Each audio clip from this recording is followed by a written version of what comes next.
오력에 대해서 오늘은 설명을 하겠습니다. 오력은 우리가 수행하는데, 알아차림하는데 필요한 5가지 마음의 요소를 얘기를 합니다. 그리고 우리가 수행을 하면서 비파사나 수행에서는 이 마음의 힘을 계속 이제 키워가는 것이 균형을 맞춰가면서 그 5가지가 뭐냐면은 사띠, 그리고 사마디, 위리아는 노력을 얘기를 하는 겁니다. 노력, 신심, 지혜 5가지 마음의 요소인데 일단 사띠부터 설명을 하면 사띠는 지금 우리가 계속 사띠에 대해서 알아차림을 어떻게 하는가에 대해서 얘기를 하고 있습니다. 그런데 사띠의 그 단어 그 자체 어원을 살펴보면은 이게 잊지 않는다라는 뜻, 기억한다라는 뜻이랍니다. 그래서 근데 지금 우리는 사띠라고 하면 알아차리는 그 자체하고 동일시하는 거예요. 근데 그 단어의 원래 뜻을 본다면 잊지 않음, 기억함. 우리가 수행적인 차원에서 뭘 잊지 않는가? 내 몸과 마음에서 실제로 일어나는 그런 법들을 대상으로서 지켜보는 거, 잊지 않고 계속 하는 거, 이걸 얘기를 하는 것입니다. 보통 우리가 식이라고 할 때는 그 식이 아는 마음이에요.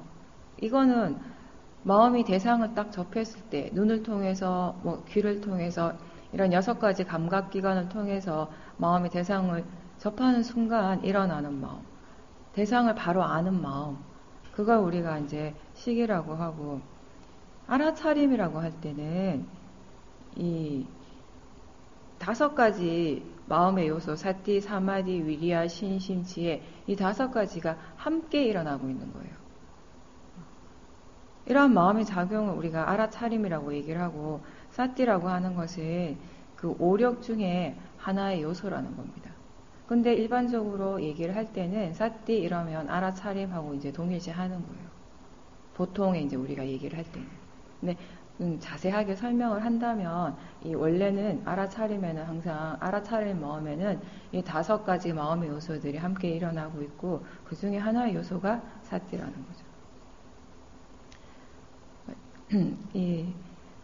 우리가 여기서 사띠 할 때는 대상에다가 집중적으로 이렇게 두는 사띠가 아니라 지금 사띠가 있는가라고 질문하면서 확인하는 정도의 그런 사띠를 하라고 얘기를 해요. 이런 사띠를 우리가 이렇게 하는 것을 가볍게 사띠 둔다라고 얘기를 하는 겁니다. 그리고 바른 사띠, 수행적인 사띠라는 것은 바른 견해와 함께 일어나고 있는 것입니다. 알아차린다고 해서 다 수행적인 사띠가 아니라는 거죠. 바른 견해와 함께 있어야 된다는 거. 그러니까 수행에서의 사띠라는 것은 항상 바른 견해와 따로 떨어질 수 없다라는 것을 잊지 말아야 합니다. 그러니까 실제하는 법을 대상으로 하는 것입니다. 사띠라고 하는 것은 관념이 아니라 우리한테 실제하는 대상은 항상 6가지가 있습니다. 보이는 대상, 들리는 대상, 느낌으로 알 수 있는 대상, 냄새로 알 수 있는 것, 맛으로서 알아지는 것, 그리고 생각. 6가지가 항상 실제하는 법으로서 매 순간순간 일어나고 있고 이러한 것들을 알아차림하라는 것입니다. 예전에 저희 미얀마에서 수행을 할 때 저희 사야도께서 이런 말씀을 하셨어요. 어떤 사람이 사야도께 이제 질문을 한 거예요. 사야도가 이제 차를 타고 가시는데 이렇게 운전을 하고 제가 신자분이 운전을 하고 이제 사야도 옆에 타고 어디 가시는데 사야도 차를 옆에서 다른 차가 이렇게 추월해 갔어요. 그러니까 이제 운전하던 그 거사님이 사야도께 여쭤보는 거죠. 지금 차가 한 대 지나갔다라는 걸 본인이 이제 알아차렸다라는 것이죠. 사야도 이게 사띠가 맞습니까? 라고 여쭤보니까 사야도께서 차와 옆에서 추월해 지나가면 그거 지나갔다라고 아는 거는 누구나 다 아는 거라고.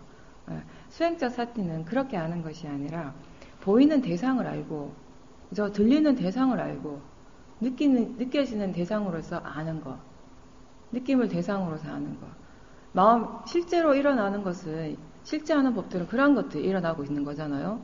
그런 것들이 일어날 때 그게 전체적으로 마음이 종합적으로 어떻게 해석을 해내는가 하면, 아, 지금 차가 한 대 지나가는구나.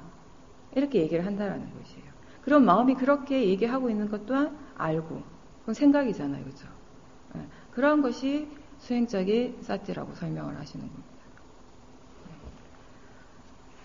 그리고 사티는 이제 계속 설명을 했으니까 넘어가고요. 두 번째 요소가 사마디예요. 사마디는 우리가 보통 삼매라고 얘기를 하는데, 삼매라고 할 때는 대부분 사람들이 삼매 이꼴 집중하고 연결을 시키죠. 근데 사실상 이 사마디는 집중을 얘기를 하는 것이 아니라 진짜 의미는 마음의 고요한 상태라고 합니다. 마음이 고요하고 맑은 상태. 불선업이 가라앉고 그친다라는 그런 의미예요. 불교에서는 두 가지 수행 방법이 있습니다. 뭐냐면은 사마타하고 위파사나 수행입니다. 거기에 대해서 이제 경전에 보면 부처님께서 이렇게 말씀을 하시는데, 수행자들이여 무엇이 열반인가? 탐욕의 멸진, 성냄의 멸진, 어리석음의 멸진이다. 이를 일러 열반이라고 한다. 그러면 무엇이 열반에 이르는 길인가? 사마타와 위파사나이다. 이것을 일러 열반에 이르는 길이라고 한다. 이 두 가지 수행 방법을 통해서 우리가 이제 깨달음을 얻을 수 있다라고 말씀을 하시는 거예요. 근데 이 두 수행이 추구하는 목적이 다르고 방법상의 차이가 굉장히 많습니다. 그래서 이 사마디를 얘기를 할 때는 이 사마타 수행과 위파사나 수행을 구분해서 얘기를 하는데, 왜냐하면 사마타 수행에서 얻어지는 사마디하고 위파사나 수행에서 얻어지는 사마디의 상태가 차이가 있기 때문에, 지금 우리는 위파사나 수행을 하고 있지만 간단하게 사마타 수행에 대해서도 이제 설명을 한다면은, 이 사마타 수행은 목적이 마음의 고요함 그리고 선정을 얻고자 하는 것입니다. 선정이라고 하는 건 색계사선정, 무색계사선정 얘기를 하는 건데요. 이렇게 이제 수행의 목적이 마음의 고요함과 선정을 얻는 것이다 보니 수행하는 방법이 어떠냐면은 하나의 대상을 딱 정해놔요. 호흡이면 호흡, 발의 느낌이면 느낌, 하나를 정해놓고 오랜 시간 동안 그 하나의 대상에만 아주 강하게 집중하는 것이에요. 그 하나의 대상만 계속 아는 것을 하는 거죠. 그래서 우리의 마음이라는 것이 하나 대상을 딱 정해놓고 이 대상을 사마타에서는 이제 주대상이라고 얘기를 하거든요. 주대상을 하나 딱 정해놓고 여기에만 집중을 하려고 하는데, 또 재밌는 것은 집중이 잘 안 돼요. 이쪽으로 마음을 계속 보내려고 하는데 마음은 자꾸 딴 데 간다고요. 호흡 쪽에 머물러 있어야 되는데 마음은 머물러 있지 않거든요. 어느 곳에도 머물러 있지 않는 게 마음이라고 했잖아요. 금강경에 나오죠. 그러니까 자꾸 다른 대상으로 간다고요. 여러분들이 수행 한번 해보세요.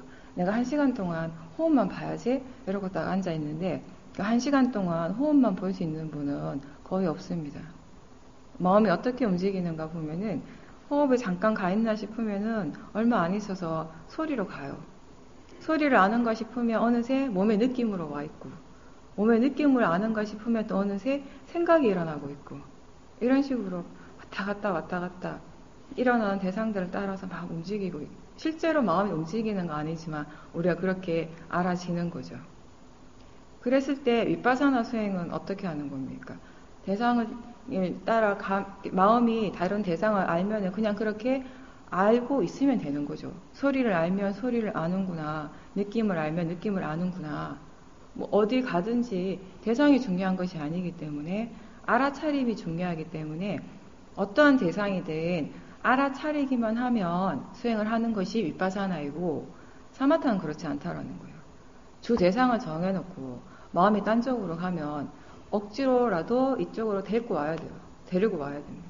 호흡적으로 계속 이렇게 붙여놔야 돼요, 마음을. 근데 마음이 원래 성질이 그러하지 않은데 억지로 자꾸 이렇게 떼서 올려니까 자연히 힘이 들어가게 되는 거예요. 그래서 집중하는 수행, 하나의 대상에만 집중하는 수행은 굉장히 어떤 육체적으로도 많은 에너지를 소모하게 하는 것이에요. 근데 사람들은 이걸 좋아하죠. 사람들은 뭔가 집중해서 오는 그런 성취감, 이런 것을 많이 좋아하는 거예요. 거의 본능적으로. 수행이라고 했을 때 우리의 어떤 고정관념 자체도 이미 어떤 집중하고 연결을 많이 시키기 때문에 여러분들이 이곳에 와서 이 수행, 윗바사나에 대해서 설명을 듣기 이전에는 집중이라고 하는, 그러니까 수행이라고 하는 것이 알아차리는 것이다라고 아는 사람은 거의 없어요. 대부분이 수행이랬을 때는 집중과 연결을 시키지. 그리고 이 이제 집중이라고 하는 것은 우리가 마음이 너무 혼란스럽고 번뇌가 막 아주 강할 때는, 그럴 때는 오직 하나에 대해서만 이렇게 생각을 탁 하고 집중을 하면 마음이 금방 가라앉잖아요. 그런 거 체험을 해보셨을 거예요. 너무 지금 내가 괴로운 상황에 부딪혀 있을 때 이런 생각 저런 생각이 떠올라서 뭔가 마음이 너무 힘들 때 하나에 대해서 그냥 탁 집중을 해버릴 때가 있잖아요. 내가 좋아하는 어떤 것에 대해서 이렇게 음악 소리를 계속 듣고 있는다든지 아니면 어떤 먹는 거에만 집중을 한다든지 하나에만 딱 이렇게 집중을 할 때 마음이 쉽게 가라앉고 고요하게 되는 것을 경험을 하게 되는데, 근데 이것의 이치는 그 괴로움 그 자체를 우리가 이해해서 그 괴로움이 사라지는 것이 아니라 잠시 눌러놓는 거죠. 다른 것들을 그냥 덮어 씌우는 거죠. 그러니까 잠깐 일회성인 거죠. 지속적인 것이 아니라 항상 가능한 것이 아니라. 그래서 이 사마타 수행은 이걸 통해서 우리가 이 번뇌를 가라앉힐 수는 있어요. 내려놓는 역할을 하는데 번뇌를 완전하게 제거하는 역할은 하지 못한다라는 겁니다. 부처님 가르침에서는 번뇌를 완전하게 제거할 수 있는 것은 항상 지혜의 힘이다라고 그렇게 말씀을 하십니다. 사마타와 윗바사나를 같이 닦아야 되는 이유는 관찰한다라는 거. 우리가 윗바사나를 하는 것은요, 항상 가능하지는 않을 수 있어요.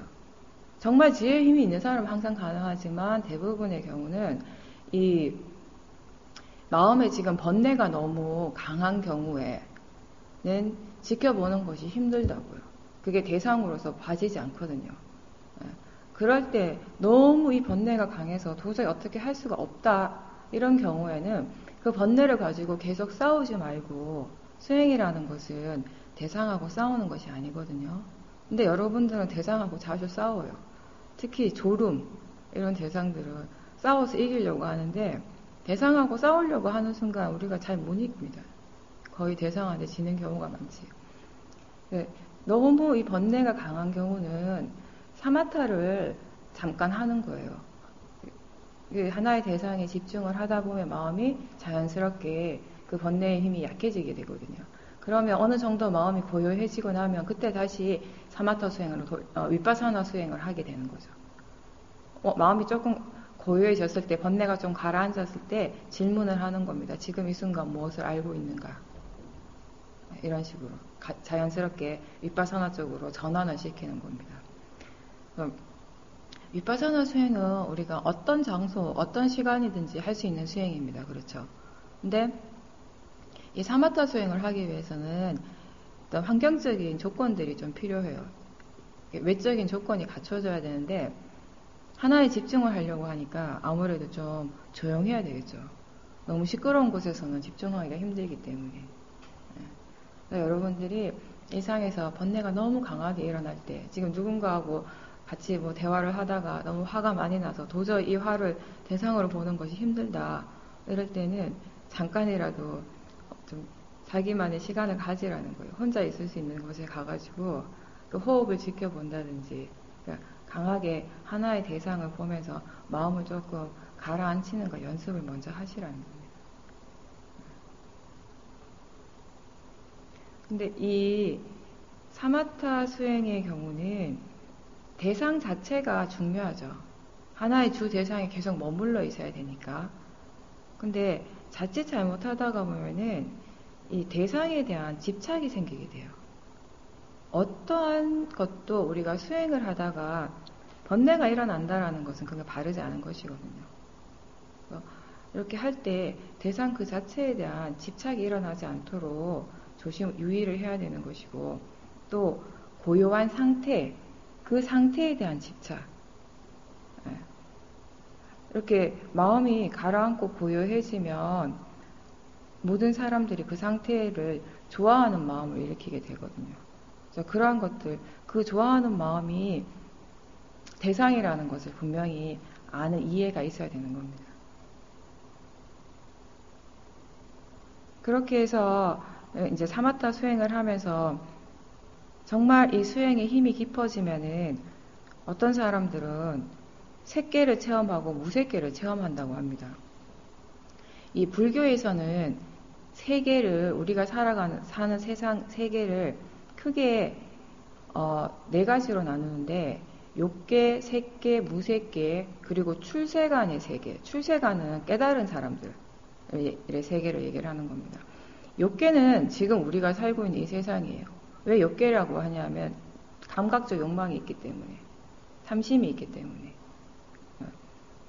근데 우리가 이런 사마타 수행을 계속 닦으면은 이러한 좋은 선업의 그 결과, 과보로서 이러한 색계나 무색계의 세계에 태어날 수 있고, 또는 지금 이 욕계에 살고 있다 하더라도 지금 여기서 우리가 계속 이 사마타 수행을 해서 계속 이 선을 닦으면은 몸은 욕계에 있지만 마음이 색계나 무색계를 체험을 한다라는 것이에요. 색계 사선정, 무색계 사선정. 근데 이럴 때도 정말 유의해야 될 건 뭐냐면은, 그게 우리 수행적 입장에서 봤을 때는 색계를 체험하고 무색계를 체험하는 것이 수행의 끝이 아니라는 것이에요. 부처님이 경전에서 그런 말씀을 여러 번 하셨어요. 특히 마할리경이라는 경전에 보면은 부처님께서 이런 말씀을 하십니다. 이런 삼매 수행의 실현을 위해서 수행자들이 내 밑에서 이렇게 청정한 법명을 닦지 않고 더 높고 수승한 법이 있는데, 그것을 실현하기 위해서 이 수행자들은 이렇게 청정한 법명을 닦고 있다라고 말씀하십니다. 그 더 높고 수승한 법의 실현이라는 게 뭐냐면은 번뇌의 완전한 소멸을 얘기를 하시는 거예요. 그래서 불교에서는 항상 이 열반이라는 것도, 열반이란 무엇인가라고 했을 때 부처님이 탐진치 멸진이라고 말씀을 하시는 거거든요. 그래서 불교에서 말하는 성자도 마찬가지예요. 성인, 성자가 뭐 삼매에 마음대로 왔다 갔다 할 수 있고, 어떤 특별한 뭐 신통을 부릴 수 있고, 이런 사람들을 불교에서 성자라고 얘기를 하는 것이 아니라, 어떤 종류의 번뇌가 완전히 소멸된 사람들, 모든 종류의 모든 번뇌가 다 소멸된 사람이 이제 아라한이 되는 것이에요. 그래서 불교에서 말하는 성인이란 항상 번뇌의 소멸과 관계되는 것이고, 우리의 이 수행을 하는 것도 결국은 이 번뇌를 이렇게 이해해서 번뇌를 없앤다라는 것입니다. 어떤 특정한 체험을 하는 것이 수행의 목적이 되는 것이 아니라, 이렇게 사마타 하나에 대해서 강력하게 집중을 하다가 보면은 그 마음이, 그 집중의 힘이 굉장히 강해질 때가 오게 됩니다. 나중에는 이 하나의 대상, 원래 그 주 대상 말고는 다른 대상들에 대해서는 전혀 알지 못하는 상태가 되거든요. 전혀 생각하지 않고 오로지 그 대상에 대해서만 알고 있는 상태, 이 대상에 대해서만 생각하는 상태, 그걸 우리가 사마타 사마디라고 얘기를 하는 겁니다. 반면에 윗바사나 사마디는, 윗바사나 수행은 하나에 집중하지 않고 무엇이 일어나든지 일어나는 대로 알아차림하는 거잖아요, 그렇죠? 근데 일반적으로 우리가 생각했을 때 마음이 이것도 알고 저것도 알고 두 개, 세 개 막 이렇게 한꺼번에 알면은 마음이 고요해지지 않을 것 같아요. 그냥 생각을 하면. 근데 그렇게 알아차림 하는 마음, 지켜보는 마음에 견해가 바르기 때문에 무엇을 알더라도, 지금 무엇이 일어나더라도 이건 그냥 단지 대상일 뿐임을 알기 때문에 마음이 거기에 대해서 동요하지 않는 것이라는 거예요. 지금 일어나고 사라지는 이 모든 것들이 나하고 관계되는 것이 아니라 자연적 이치대로 원인과 결과로서 일어나고 있을 뿐이다라고 이해하고 보기 때문에 무엇이 일어나고 무엇이 사라지든지 간에 마음이 전혀 동요하지 않는다라는 것이에요. 그냥 단지 고요하게 지켜보고 있는 상태예요. 그러니까 대상에 대해서 전혀 동요하지 않는 상태, 그래서 마음이 고요한 상태를 우리가 윗바사나 사마디, 다르게 얘기하면 이것을 까니까 사마디라고 얘기해요. 찰나 삼매, 순간 삼매. 사실상 우리가 마음이 어떤 하나의 대상을 알기 위해서는 아주 짧은 시간에, 찰나 순간에 집중의 요소가 일어난다고 합니다. 그렇게 아주 짧은 집중이 일어나지 않으면 대상을 아는 일을 할 수가 없다고 해요. 그래서 그 집중을 우리가 아비담마에서는 에까갔다라고 얘기를 하는데, 그러니까 사마타 수행 같은 경우는 마음의 여러 가지 요소 중에서 이 에까갔다의 부분을 계속 개발하는 거죠. 근데 윗바사나 수행은 그쪽이 아니라 알아차림, 오력의 5가지 이 요소, 이거를 계속 개발시켜 나가는 수행. 차이가 많이 나는 거죠. 두 개가 목적도 완전히 다른 겁니다. 윗바사나 수행의 목적은 지혜를 개발하는 거, 이해하는 것이고, 사마타 수행의 목적은 마음이 고요해지는 거, 선정을 체험하는 거. 근데 윗바사나 수행에서도 반드시 이 사마디가 필요합니다. 마음의 고요함이. 근데 윗바사나는 다만 이 마음의 고요함이 수행의 목적은 아니라는 거죠. 수행을 해가는 과정이라는 거죠. 과정의 한 부분인 거죠. 윗바사나의 지혜가 일어나기 위해서 반드시 필요한 요소 중에 하나가 이 사마디예요. 마음의 고요함. 마음이 고요하지 않으면 우리가 일어나는 것을 분명하게 자세하게 볼 수가 없습니다. 이 사마디는 지금 일어나고 있는 대상, 그리고 관찰하는 이 마음을 분명하게 보게 해주는 힘이 있습니다. 그리고 마음이 동요하지 않기 때문에, 고요한 상태이기 때문에 많은 대상들을 한꺼번에 볼 수 있는 그런 힘이 생기는 것입니다. 이런 것들을 통해서 우리가 마음이 고요한 상태에서 많은 대상들을 한꺼번에 볼 수 있을 때 마음은 충분한 정보를 가지고 그걸 바탕으로 해서 조사를 하게 되는 것이에요.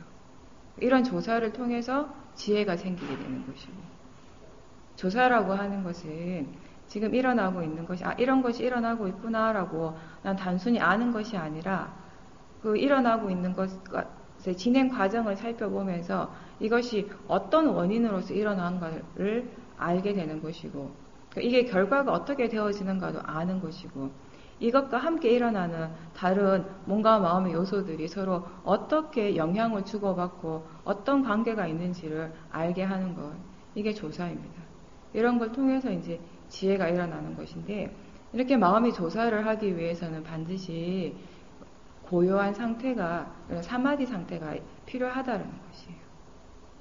근데 다만 이 상태가, 우리가 말하는 이 고요함, 이 사마디 상태가 집중이 아니라 바른 견해로서 알아차림하기 때문에 대상이 아무리 많이 일어나더라도 그 대상들에 대해서 마음이 동요하지 않는 상태라는 거. 그걸 이야기를 하는 겁니다. 이 사념처 수행, 우리가 지금 하고 있는 것이 사념처잖아요. 신수, 신법. 근데 첫 번째 그 신념처의 부분에, 신념처는 몸을 대상으로 하는 수행인데, 몸이라는 것이 관념적인 부분이기 때문에 우리가 신념처로 집중적으로 할 때는 아무래도 자꾸 집중하는 요소가 강해져요. 사마타적인 요소가 많이 일어나게 되는데, 처음에는 이렇게 몸만을 보는 것에서부터 수행을 시작을 하는 경우가 대부분이죠. 근데 우리가 몸을 안다라고 하는 것은 몸에 어떤 행위가 일어나고 있는지, 몸이 어떤 자세인지, 이러한 것들을 알아차림한다라는 것은 곧 느낌을 안다라는 것과 같은 거예요, 사실. 여러분들이 지금 앉아있는데, 앉아있다라고 아는 것, 눈을 뜨지 않아도 앉아있다라는 걸 압니다. 어떻게 아는가? 느낌을 통해서 우리는 알아요. 우리가 어떤 대상을 할 때 대부분이 느낌을 통해서 알고 있는 것입니다. 눈을 감고 내가 이렇게 팔을 튼다면 내가 직접 눈을 뜨고 보지 않아도 느낌으로서 알 수 있다는 것이에요. 이렇게 몸을 알 때 수념처를 같이 하는 거죠. 느낌을 알고 있는 것.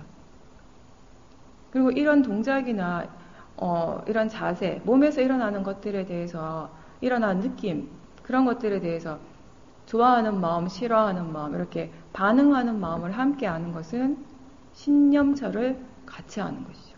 그래서 신수, 심, 이 세 가지가 함께 일어나는 거예요. 수행이 익숙해지면은 이 세 가지가 거의 항상 같이 일어나게 되는 것이에요. 하나만 아는 것이 아니라. 그러면 법념처라는 것은 언제 할 수 있는가? 어떻게 할 수 있는가? 우리가 느낌을 할 때, 이 느낌이 마음의 작용이라는 것을 이해했을 때, 그리고 이게 그냥 단지 대상이고, 대상의 자연적 이치로 일어나고 있다는 것을 이해를 했다면, 그 순간에는 우리가 수념처와 법념처가 함께 일어나고 있는 것이에요. 경전에 우리가 그 대념처 경에 보면은 법을 관찰한 법념처에 대해서 부처님이 이제 설명을 어떻게 하셨냐면 5가지 요소들을 크게 나눠서 관찰하는 걸 말씀하셨는데 그 첫 번째가 뭐냐면 5가지 장애에 대한 관찰이에요. 5개라고 해서 비구들이 어떻게 법에서 법을 관찰하며 머무는가. 비구들이요. 여기 비구는 5가지 장애의 법에서 법을 관찰하며 머문다. 비구들이요. 어떻게 비구가 5가지 장애의 법에서 법을 관찰하며 머무는가. 비구들이요. 여기 비구는 자기에게 감각적 욕망이 있을 때 내게 감각적 욕망이 있다고 꿰뚫어 알고 감각적 욕망이 없을 때 내게 감각적 욕망이 없다고 꿰뚫어 안다. 비구는 전에 없던 감각적 욕망이 어떻게 일어나는지 꿰뚫어 알고 일어난 감각적 욕망을 어떻게 제거하는지 꿰뚫어 알고 어떻게 하면 제거한 감각적 욕망이 앞으로 다시 일어나지 않는지 꿰뚫어 안다. 신념처, 앞에 말했던 신념처, 수념처, 심념처는 마음이 이런 것이 몸에서 이러한 것들이 일어나고 있으면 일어나는 줄 알고, 그리고 이러한 느낌이 일어나면 느낌이 일어나는 줄 알고, 그런 느낌이 없으면 없는 줄 알고, 심념처는, 욕심의 마음이 일어나면 일어나는 줄 알고, 화의 마음이 일어나면 일어나는 줄 알고, 화가 없는 마음이 일어나면 일어나는 줄 알고, 예, 그런 것들 얘기를 하는 것이라면은, 이 법념처에 들어와서는 이런 실제하는 법이 일어나면 일어나는 줄 알고 거기에서 끝이 나는 것이 아니라 이것이 어떻게 일어나는 줄 알고 그리고 이것이 어떻게 하면은 제거할 수 있는지를 이해하고 꿰뚫어 안다라는 건 분명하게 알고 이해하는 것이에요. 그리고 어떻게 하면 이러한 법이 다시 일어나지 않는지도 분명히 안다라는 것이에요. 그런 차이가 있는 거죠. 그러니까 이 법이 일어나고 사라짐의 성질, 그리고 원인과 결과, 자연적 이치에 대한 이해가 있는 것이 법념처라는 것이에요. 신념처라든지 수념처, 심념처는 순수한 물질 그 자체를 대상으로 하죠. 신념처는 순수한 물질만을 대상으로 하고 있습니다. 수념처하고 심념처는 순수한 정신적 작용 그 자체만을 대상으로 한다면 법념처는 정신과 물질 다 대상으로 해요. 어떠한 것이 대상이냐가 중요한 것이 아니라 그러한 대상을 관찰할 때 이 자연적 이치, 지금 일어나는 실제하는 법에 대한 일어남의 성질, 사라짐의 성질, 자연적 이치를 이해하는 마음이 그때 어떠한 대상을 관찰하더라도 그것은 다 법념처가 되어진다라는 것이에요. 그게 정신적 부분이든 물질의 부분이든지. 그렇게 하는 것이 이제 사념처 수행인 겁니다. 여러분들이 몸과 마음에 대해서 이해가 생기면, 대상에 대한 이해, 자연적 이치에 대한 이해가 생기면 무엇을 보더라도 그때 여러분들이 법념처를 하고 있는 것입니다. 세 번째, 오력의 세 번째 부분은 노력, 위려인데 이거 한마디로 딱 얘기를 한다면 뭐냐면 알아차림을 계속 하는 것, 알아차림을 계속 할 수 있게 하는 힘, 이렇게 얘기할 수 있어요. 그게 노력이에요. 위리야. 근데 이 경전에서는 부처님께서 노력을 어떻게, 바른 노력을, 정진을 어떻게 말씀하시는가? 아직 일어나지 않는 선업의 마음은 일으키도록 노력하고 이미 일어난 선업의 마음은 계속 유지하도록 노력하는 것. 그리고 아직 일어나지 않은 불선업의 마음은 일어나지 않도록 노력하는 것이고, 이미 일어난 불선업의 마음은 제거하도록 노력하는 것. 이것이 바른 노력이다라고 설명을 하셔요. 이거 제가 경전에서 굉장히 많이 나오는 부분이라서 수행하기 이전에도 많이 읽었었어요. 근데 수행하기 전에, 수행의 이해가 분명하기 전에는 이걸 읽을 때 굉장히 관념적으로 알아진 거죠. 그러니까 왜 아는 것 같으면서 모르는 것. 경전을 수행에 이해가 없이 우리가 경전을 읽으면은 참 좋은 말씀인 것 같아요. 참 좋은 말씀인 것 같다라까지는 되는데 알 듯하면서는 결국 모르는 것. 그렇게까지 딱 거기까지인데 제가 나중에 수행을 하고 수행에 대한 이해가 어느 정도 생겼을 때 이 구절을 딱 읽었을 때 바로 마음이 확 와닿죠. 뭐냐면은 이게 바로 사띠와 지혜가 있어야 되는 것을 말씀하시는구나. 이렇게 딱 와닿았어요. 읽는 순간에. 뭔 말인가 하면은 지금 일어나는 것이 선업인가 불선업인가 알 수 있는 것은 사띠입니다. 지금 무엇이 일어나고 있는가? 사띠의 부분이죠. 그러면 선업은 이걸 계속 일으키고 이걸 유지하도록 노력하게 하고, 불선업은 이걸 일으키지 않도록 하고 이미 일어난 것을 없애도록 하는 거. 그러니까 내가 힘을 팍팍 줘서 할 수 있는 것이 아니라 어떻게 하면 그렇게 할 수 있는지 이해를 해야 된다는 것이에요. 어떻게 하면 유지를 하고 어떻게 하면 제거를 할 수 있는가. 이 부분이 바로 지혜의 부분이라는 거예요. 그러니까 사띠와 지혜가 함께 있을 때 우리가 바른 노력, 정진이 가능하다는 것입니다. 이렇게 계속 노력을 지을 때 그 수행하는 사람은 열반으로 향하고 열반으로 들어간다라고 부처님이 말씀하셔요. 이것은 마치 강이 저절로 바다로 흘러가는 것하고 똑같다라고 이렇게 말씀을 하셨어요. 근데 이제 이 바른 노력의 부분, 이 정진의 부분을 우리가 수행을 하는 이 직접적인 수행과 관련시켜서 얘기를 한다면은 수행을 하는 데 있어서 얼마만큼 힘을 줘야 하는가 하고도 관련되는 것이에요. 그렇죠. 노력을 한다라고 하는 것은. 근데 우리가 수행도 그렇고 바깥에서 일을 할 때에도 사람들이 이걸 뭔가를 해야 된다라고 하는 순간 힘이 먼저 들어가요. 힘을 두는 것부터 먼저 하게 되는데, 왜냐하면은 어떤 일을 해야지라고 하는 순간 우리 마음에서 먼저 일어나는 것이 잘하고 싶어 하는 마음. 이건 이미 탐심이거든요. 탐심의 마음이 일어나요. 어제 인터뷰 시간에도 이 부분 얘기를 많이 했지만 우리 삶을 이끌어가는 주축이 되는 힘이 대부분의 사람들은 아마 이런 탐심일 거라는 겁니다. 근데 이런 탐심들을 사람들은 좋은 거라고 착각을 하고 있어요. 잘못 알고 있죠. 이 탐심이 나를 이끌어주고 나를 지탱하게 해준다라고. 이 탐심이 없으면 내가 죽을 것 같아요. 아무것도 못할 것 같고.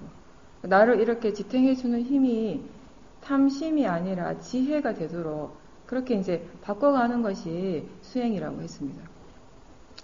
근데 이렇게 항상 어떤 일을 할 때 먼저 탐심의 마음으로 잘하려고 힘을 주는 게 익숙하다 보니 수행도 자꾸 그런 식으로 많이 한다라는 것이에요, 사람들이.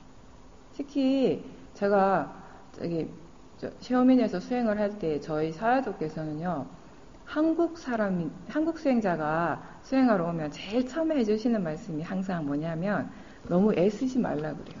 너무 잘하려고 하지 마세요. 이렇게 얘기를 하셔요. 그러면서 하시는 말씀이 한국 사람 무섭다고 그래요. 한국 사람들은 너무 잘하려고만 한다고 무서워 죽겠다고 항상 그 얘기를 하셔요. 한국 사람한테는 항상 잘하려고만 하면 잘하는 거니까. 네. 한국 사람들은 수행도 잘해야 되고 잠도 잘 자야 되고 먹는 것도 잘 먹어야 되고 옷도 잘 입어야 되고 그 말씀을 항상 하시더라고요. 제가 그 얘기 듣기 전에는 그런지 몰랐는데 듣고 나니까 진짜 그렇구나 공감이 됐었죠. 뭐든지 잘하려고 하는 마음이 특히나 우리는 그런 게 더 많은 것 같아요.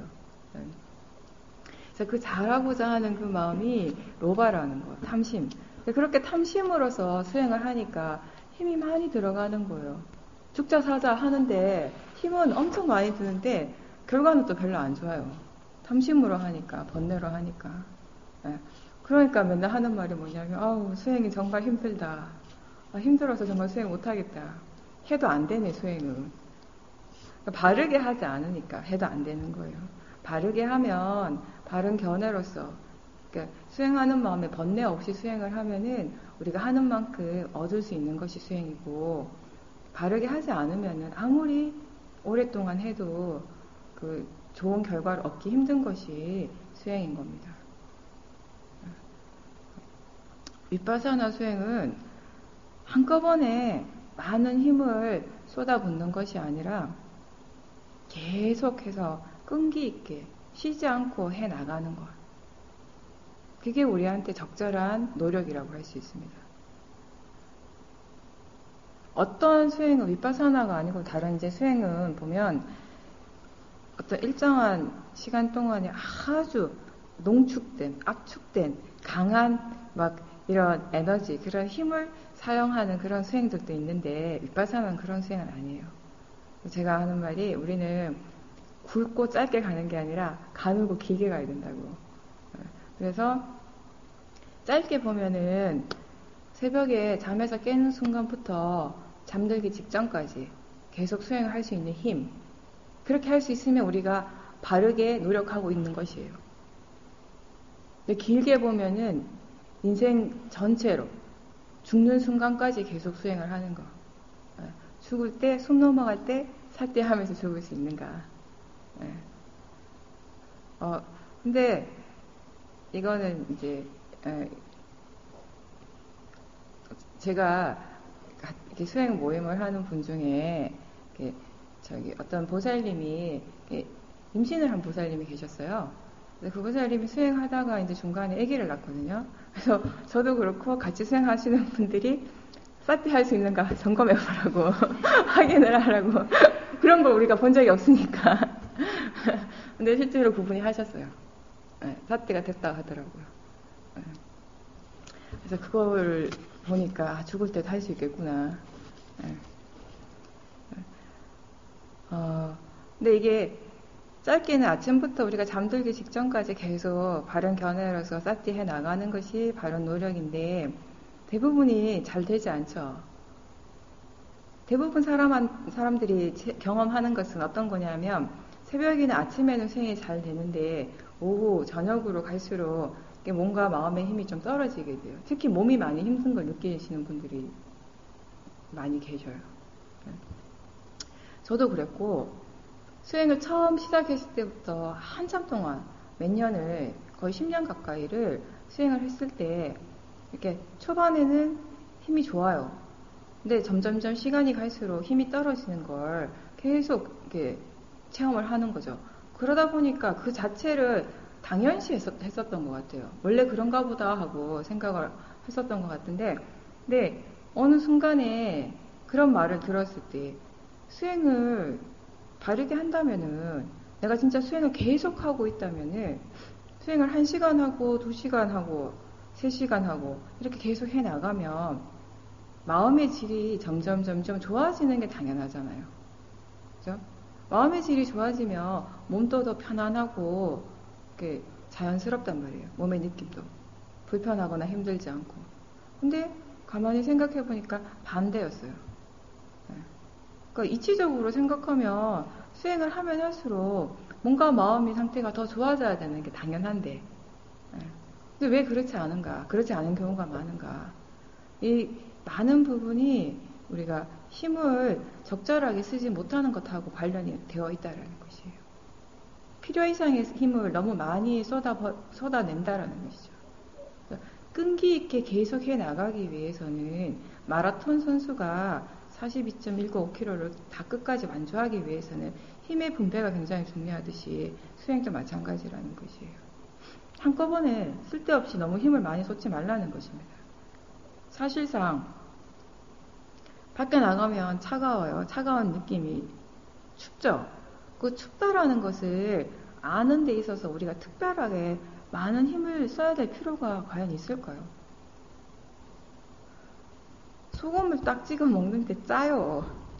맛을 알아차림 하는데 힘을 더 막 힘을 줘야 될 필요가 있는가? 근데 우리가 수행을 한다라고 하는 순간 마음이 어떻게 작용을 합니까? 어떻게 일을 합니까? 나도 모르게 어느 순간 힘이 들어가 있게 돼요.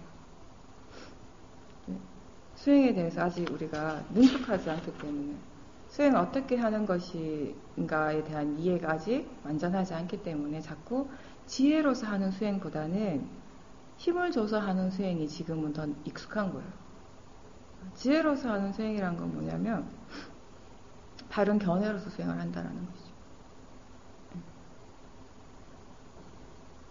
그리고 우리가 이런 수행의 자연적 이치, 원인과 결과에 대해서 이해하지 못할 때 자꾸 힘이 들어가게 되는 것이에요.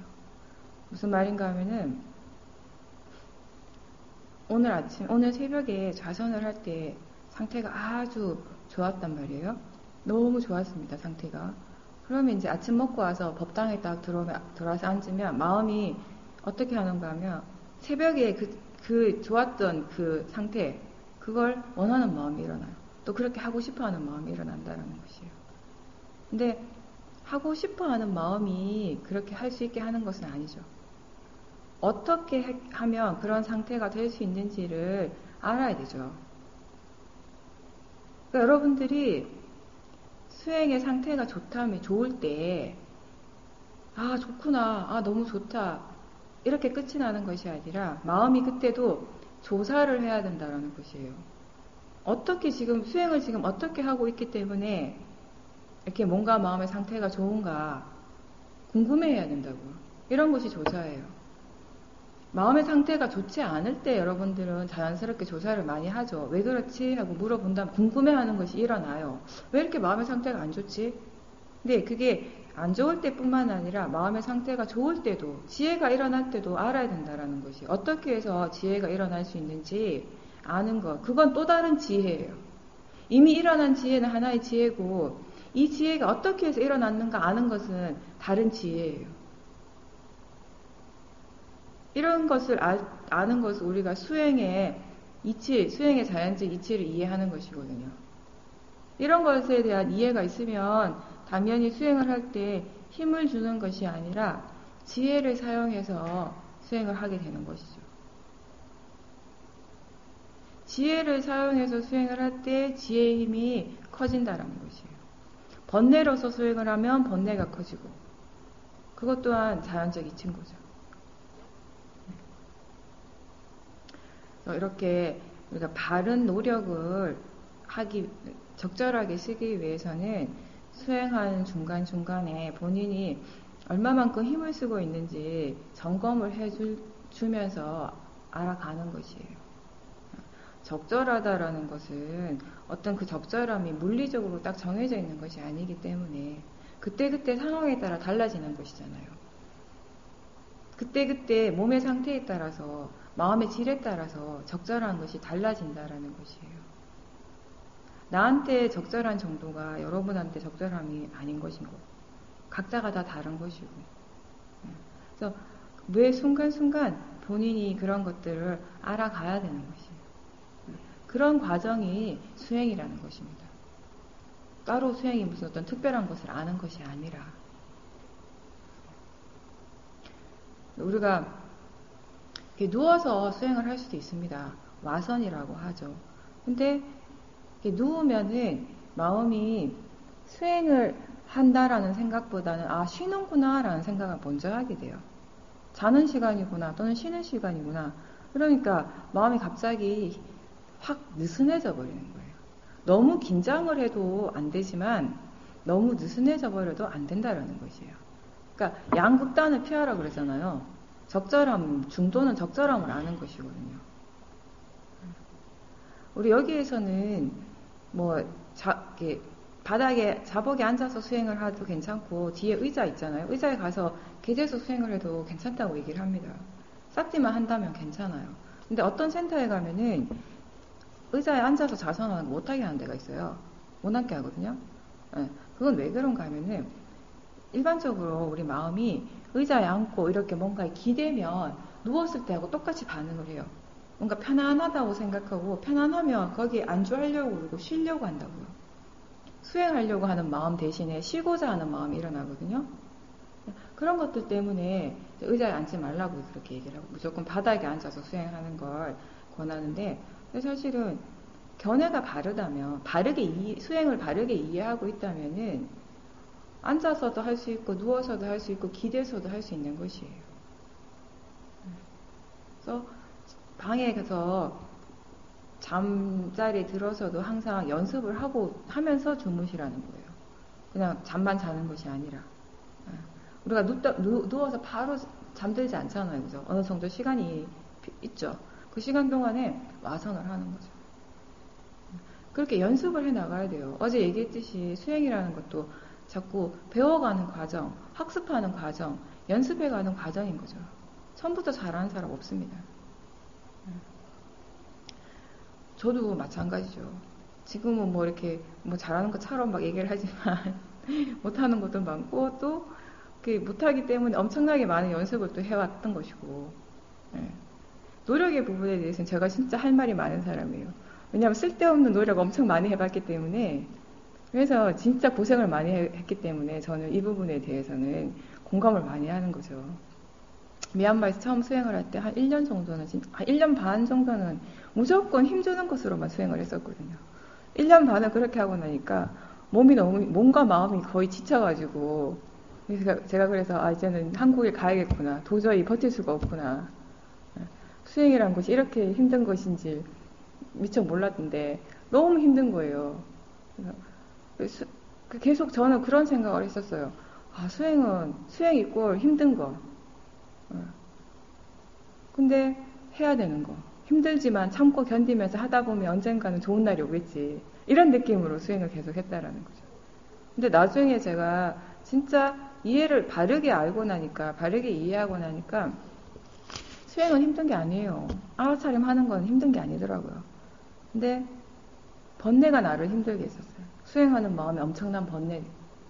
잘하고 싶어 하고, 어떤 체험을 하고 싶어 하고, 옆에 스님이 막 어떤 체험했다고 얘기하면 나도 그거 하고 싶고, 옆에 스님이 인터뷰하러 가가지고 사회도한테 칭찬받으면 나도 막 칭찬받고 싶고, 그런 마음.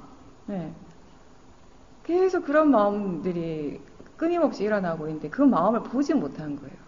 그 마음을 일으키지 말라는 것이 아니라 일어나는 걸 어떻게 하겠어요, 그죠? 내가 일으키는 게 아닌데 그 마음을 일으키지 마세요 하면 이거 수행이 진짜 힘든 거예요. 그건 진짜 힘든 거 이거는. 근데 그런 마음이 일어나면, 그런 탐심의 마음이 일어나면 탐심이 일어나고 있다라는 거 아는 것이 수행이잖아요. 그거는 힘들지 않거든요. 근데 그 일어나는 것을 없애려고 하고 안 일으키려고 하니까 힘이 들지. 내가 원하는 것만 일으키려고 하니까 너무 힘이 들죠. 안 되는 거 하려고 하니까 얼마나 힘이 드는 거예요. 그거를 이제 이해하고 나니까 수행이 이제 편안해지는 거죠. 그 이후로는. 그래서 항상 여러분들이 수행하는 마음가짐, 번뇌로서 수행을 하고 있지 않은가를 점검하라고 하는 게 그것 때문이에요. 수행이 뭔가 힘들게 느껴질 때는 지금 내가 어떤 마음으로 수행을 하고 있는가를 점검을 해야 된다는 것이. 왜냐하면 수행은 힘든 것이 아니거든요. 우리를 힘들게 하는 건 항상 번뇌이기 때문에 이미 지금 수행하는 마음에 번뇌가 있다라는 것이에요. 수행이 힘들다고 느껴지는 거. 네 번째는 신심입니다. 신심. 믿음인데 신심의 부분은 불교에서 말하는 신심이 보통 우리가 생각하는 그런 신심하고 좀 많이 다릅니다. 보통 종교에서 신심이라고 하는 것은 어떤 초월적 존재, 신에 대한 믿음? 약간의 좀 맹목적인 믿음, 무조건 믿는 그런 마음? 그런 것이라면은 불교에서는 자기 스스로 직접 체험을 하고 그 체험을 통해서 이해를 해야 되는 거예요. 그렇게 이해를 하고 보니 이게 정말 이익이 있는 것이라는 거죠.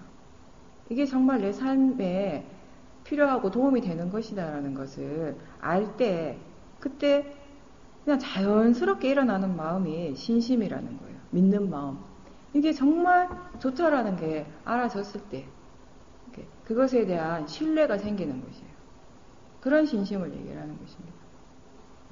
그러니까 기본적으로 불자라면은 우리가 불법승 삼포에 대한 믿음을 얘기를 하죠. 근데 그것뿐만 아니라 우리가 수행을 할 때 신심이라는 거는 지금 내가 하고 있는 이 일, 이 수행, 이 자체에 대한 믿음을 얘기를 하는 것이에요. 이 일이 정말 나에게 이익이 있다라는 것을, 가치 있다라는 것을 분명히 체험을 한 다음에 일어나는 마음이라는 것입니다. 부처님께서는 맹목적인 신심, 즉 알지 못하고 이게 뭔지 모르는 채 그냥 믿기만 하는 그런 맹목적인 믿음은 어리석음이라고 간주하셨어요. 믿음을 얘기를 하실 때 항상 지혜와 균형을 맞추라고 얘기를 하셨어요. 알기 때문에 믿을 수 있다라고 말씀하셨습니다. 네가 전혀 모르는데 그걸 어떻게 믿느냐. 부처님이 이렇게 말씀하신 거죠. 뭘 믿으려면 먼저 알아야 되지 않느냐. 그래서 수행자들이 처음 부처님께 찾아왔을 때 부처님이 처음 하시는 말씀이 뭐냐면은 에히빠식고 빨려로 와서 봐라. 스스로 보고 스스로 행하고 체험을 하고 이해를 하라고. 와서 믿는 것이 우선이 아니라. 믿음에 대해서 제일 우리가 유명한 경전이 깔라마경이라고 있습니다. 부처님께서 깔라마 사람들이 사는 그런 마을에 갔는데 그래서 법문을 하시려고 하는데 그때 깔라마 사람들이 부처님께 이런 질문을 합니다. 부처님이 오시기 전에 많은 수행 종교 지도자들이 이 마을에 다녀갔습니다. 근데 그 사람들이 모두 각자 자기의 의견을 얘기를 하면서 내가 얘기를 하는 것이 진리다. 이것만이 옳은 것이다. 이것만 믿고 따라야 한다라고 이렇게 얘기를 했습니다. 저희가 너무 혼란스럽습니다. 도대체 우리는 어떤 것을 믿고 따라야 합니까? 라고 이렇게 질문을 드렸을 때 부처님께서 하시는 말씀이에요. 깔라마들이여, 네가 의심하고 혼동이 생기는 것은 당연하다. 의심은 확실하지 않은 문제에서 생긴다. 깔라마들이여, 그대들은 소문으로 들었다고 해서 대대로 전승되어 온다고 해서 그렇다고 하더라 해서 경전에 쓰여 있다고 해서 논리적이라고 해서 추론에 의해서 이유가 적절하다고 해서 우리가 사색을 해서 얻은 견해와 일치하다고 해서 또는 유력한 사람이 한 말이라고 해서 이 사무는 우리의 스승이라는 생각 때문에 단순히 진실이라고 받아들이지 마라. 깔라마들이여, 어떤 것들이 불건전하고 그릇되고 나쁘다고 스스로 알게 되었을 때는 그것을 버려라. 이러한 법들은 지자들의 비난을 깔라마들이여, 그대는 참으로 스스로가 이러한 법은 유익한 것이고 이러한 법은 비난받지 않을 것이며 이러한 법들은 지자들의 비난을 받지 않을 것이고 이러한 법들을 전적으로 받들어 행한다면 이익과 행복이 있게 된다라고 알게 되면 그때 그러한 것들을 구족하여 머물러라. 이렇게 말씀을 하시는 거예요. 그리고 부처님 제자들한테도 이런 말씀을 하셔요.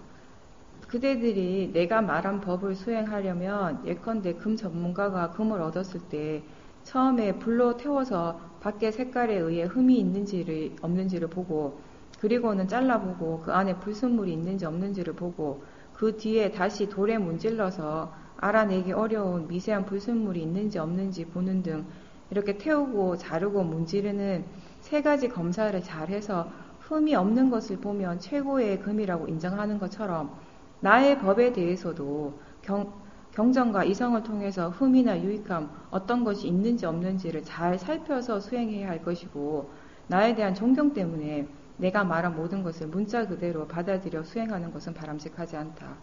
이렇게 말씀을 하셨습니다. 스승의 참다운 가치를 제자들이 스스로 본인이 직접 수행을 하면서 확인을 하라는 말씀이에요. 그러니까 이 부처님의 가르침은 그 자체로서 어떤 힘을 가지고 권위를 가진다기보다는 그거를 듣는 사람들이 바르게 이해하고 그것을 실천할 때 진짜 그 가르침에 힘, 가치가 생긴다라는 것이죠. 그걸 항상 강조하셨어요. 그래서 항상 불교는 실천을 얘기를 하는 거예요. 듣고 거기서 끝이 나는 것이 아니라 듣고 그냥 믿는 데서 끝이 나는 것이 아니라는 거죠. 왜냐하면 믿는다라는 것 자체가 우리의 문제를 해결해 주지 않으니까. 내가 부처님을 아무리 열심히 믿는다고 해서 내 괴로움이 거기서 사라지지 않는다라는 것이에요. 불교 부처님의 모든 가르침은 결국에는 고통과 그 고통, 그 괴로움을 없애는 것, 고의 해결에 대한 것이거든요. 근데 이 고통의 해결이 단순히 부처님을 믿는 마음으로 해결되는 것이 아니라 자기 스스로 열심히 체험을 해서 그 체험을 통한 이해만이 가능하다는 것이에요. 그 고통을 벗어나게 하는 것이. 그래서 이 신심이 맹목적인 무조건 믿는 것이 아니라 항상 지혜와 균형을 맞추는 신심이어야 한다라는 것. 우리가 충분히 이해하고 바르게 수행을 하면은 항상 이 수행의 이익을 체험하게 돼요. 그럴 때 바로 법에 대한 믿음이 생기겠죠. 안 생길 수가 없어요, 이때는. 그리고 이렇게 수행하고 있는 그 자체, 수행 자체에 대한 신뢰, 신심도 자연스럽게 생기고, 이러한 신심이 우리한테 필요하다는 거죠. 그러한 신심은 더불어 어떤 역할을 하는가 하면 계속 수행할 수 있는 힘이 돼주는 거예요. 우리를 뒤에서 끌어주는 거예요, 이 신심이. 그리고 마지막으로 지혜는, 불교에서의 지혜는 항상 이렇게 세 가지를 우리가 얘기를 하는데, 문사수라고 얘기를 해요. 문해와 사해, 수해. 문해라는 것은 들어서 아는 지혜. 본문을 듣거나 경전을 읽거나, 이렇게 해서 우리가 어떤 새로운 정보를 가지는 거죠. 그 다음에 이제 이 사해는 이러한 들어서 아는 지혜를 바탕으로 해서 바르게 생각하는 것. 그렇게 생각을 함으로 해서 내가 지금 알고 있는 이 정보에 대해서 스스로 이해해가는 과정인 거죠. 조사를 하는 것. 이러한 것이 대표적인 사해에 들어가는 것입니다. 그리고 이렇게 들어서 아는 것을 우리가 삶 속에서 적용을 시키려면은 바르게 생각하는 힘이 있어야 되는 겁니다. 가장 대표적인 건 뭐냐면은 일상생활 속에서 우리가 수행을 계속해 나가려고 하면은 어떤 것들이 바른 생각인가 하면은 지금 이 순간 수행을 어떻게 해야 하는가 이런 생각들을 많이 해줘야 되는 거죠. 지금 이게 너무 힘들어서 일이 너무 복잡해서 수행을 못하겠다라고 생각을 하면 수행을 못하죠. 근데 지금 이런 상황 이 속에서 수행을 도대체 어떻게 하는 것인가 이런 생각을 해주라는 것이. 이렇게 생각했을 때 마음이 지금까지 내가 들었던 어떤 법문, 인터뷰 내용들 이런 것들을 떠올리게 하고, 또 내가 생각이 안 나면 직접 책을 찾아보고 경전을 읽고 법문집을 찾아보게 되고 그러한 노력을 하게 한다라는 것입니다. 바르게 생각을 할 때 바른 노력이 일어날 수 있게 되는 겁니다. 그리고 마지막으로 수혜라는 것은 수행을 통해서 우리가 얻는, 어떻게 보면 자기의 어떤 직접적인 지혜, 진짜 지혜, 우리 통찰지라고 얘기를 해요, 이거를. 보통 통찰지라고 하면 사람들이 뭔가 대단하고 특별한 거, 깨닫는 어떤 지혜만을 생각을 하는데, 여기서 말한 지혜는 그런 것뿐만 아니라 어떤 것에 대해서 뭔가 굉장히 분명하게 알 때, 아주 분명한 알미 일어날 때, 그건 우리가 다 통찰지라고 얘기를 하는 것이에요. 어떠한 통찰지든지 그렇게 의심 없이 분명하게 아는 그런 이해가 일어날 때는 그 순간에 우리의 마음은 굉장히 깨끗합니다. 밝아요. 가볍고. 그리고 이럴 때 우리가 굉장히 자유로움을 느끼게 되는 것이에요. 이렇게 통찰지가 일어나는 순간에는 번뇌가 없는 순간입니다. 이런 통찰지라는 것은 언제 일어나는 건지는 우리가 알 수 없는 거예요. 어떤 순간에도 일어날 수 있는 게 지혜의 순간이거든요. 밥을 먹다가도 통찰지는 일어날 수 있고, 누군가하고 얘기를 하는 과정에서도 통찰지가 일어날 수 있고, 여러분들이 지금 이렇게 법문을 듣는 과정에서도 바르게 쌌디하고 바른 견해로서 계속 열심히 노력하면은 어떤 순간에도 일어날 수 있는 거예요, 통찰지는. 수행에 있어서는 어떤 것이 더 수행에 좋은 대상 또는 좋은 순간, 좋은 일 이런 게 따로 없어요. 우리의 마음이 바른 견해로서 바른 대상을 쌌디하고 있다면 지혜가 일어날 수 있는 순간은 언제든지 가능하기 때문에. 그래서 이렇게 5가지가 이 알아차림하는 마음의 요소, 오력이라는 것입니다.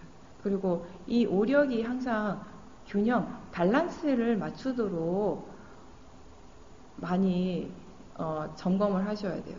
한쪽에 치우치지 않도록. 노력의 부분이 다른 요소들보다 너무 치우쳐버리면, 노력 부분만 혼자 나가버리면은 마음이 쉽게 들뜨게 됩니다. 나중에 빨리 지치게 되고. 그리고 사마디의 부분이 너무 치우쳐져 버리면, 다른 요소들하고 균형이 안 맞아 버리면은 처음에는 고요하긴 해요. 근데 그 고요한 다음에 뭘 어떻게 해야 될지 몰라가지고 멍한 상태가 되고, 그 다음에는 졸게 되죠. 이 고요함의 상태는 수행에 있어서 꼭 필요한 상태이면서도 동시에 우리가 그 어떠한 상태보다 우리가 굉장히 조심해야 되는 상태예요. 바로 그 이어서 번뇌가 일어나기가 굉장히 쉬운 상태이기 때문에. 고요함 다음에 로바가 일어나기가 쉽고, 고요함 다음에 졸음에 빠지기도 쉽고요. 아주 이게 우리가 잘 관찰해야 될 대상 중에 하나인 거죠. 수행이 이제 능숙하신 분들은 항상 이 마음의 균형이 맞는지, 그게 수행하는 마음의 질과 관계되는 것이라고 얘기를 했죠. 처음에는 우리가 사띠가 있는가 없는가, 사띠 중심으로 수행을 하지만 나중에는 수행하는 마음의 질이 어떠한가, 이런 것을 계속 점검하는 것이에요. 이렇게 해서 점점점 지혜가 일어나는 지혜 중심의 수행으로 이제 수행 자체가 변화해 가는 거죠. 지혜가 일어나면 수행하는 것이 달라지게 돼요. 여러분이 1년, 2년 수행을 계속 했는데 본인 수행이 항상 똑같다면은 수행하는 것 점검을 하셔야 돼요. 뭔가 거기에 문제가 있다라는 것이고. 바르게 수행을 하면 그 속에서 우리가 지혜가 일어나게 되고, 지혜가 일어나면 수행하는 것이 달라진다라는 거예요. 그래서 처음에는 지금 알고 있는가, 사띠하고 있는가를 질문을 한다면, 그게 익숙해진 사람들은 사띠가 이제 자연스럽게 일어날 때는 무엇을 이해하고 있는가, 이렇게 질문을 하는 것입니다. 계속 똑같지가 않아요, 수행이. 네, 마치겠습니다.